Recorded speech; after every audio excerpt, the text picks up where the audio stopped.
So when I was deciding where to attend college, I think one of the most tempting things that Earlham had was this building, CVPA, because it looked beautiful in pictures. I've never been to Earlham before, actually came here.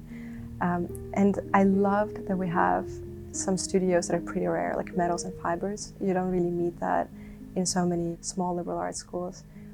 So my name is Masha and I am a senior student focusing on studio art. My senior show, Heat, is a sculptural installation that consists of 5 individual pieces that sort of come together in this cohesive manner to explore subjects of desire and subjects of masochism and power imbalance and control.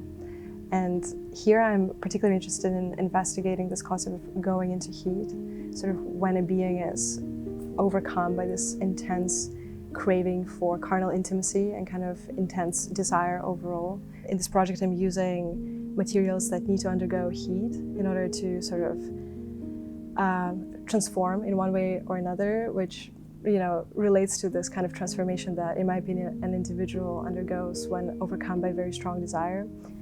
I am using a lot of the warm colors, the reds and the oranges, and then on the other side, that's the flash colors. And my hope is that they all come together with this intentional use of colors that are in some way kind of manifesting the heat aspect to them, right? So you look at the wax faces, they're bright red. Same with the canvas that's folded on the ground below the marble stone. One of my favorite pieces in the show is titled Autoerotic Asphyxiation. It's the sort of fairly realistic cast of my face, which it has about like 50 layers of silicone paint on it. It took a long time for me to make. With each with the hair punching, it was all done kind of by hand. And with this face, it's basically depicting this like frightening inability to breathe. And really, this theme of masochism, I think, is mostly expressed in that piece, right? Because you see a face that is suffocating with this like ball gag-like peach emerging from the open mouth. What I find particularly interesting with that work, I think, is the disbalance between the viewer and the face, right? Because it's done in a fairly realistic manner.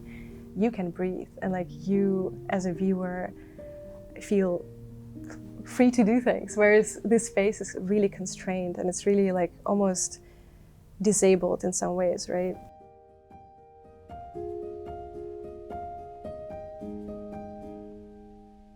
The fact that Earlham is a liberal arts school was extremely beneficial to my practice. It's very important to be able to think and to think critically, and I think taking some of the classes that were outside of my major really contributed to me being able to kind of put together a project that is not just sort of skill-driven, but rather also conceptually driven, and that was really rewarding. And I wonder if it would be possible in just an art school, and the more I think about it, the more I think that maybe the answer is no.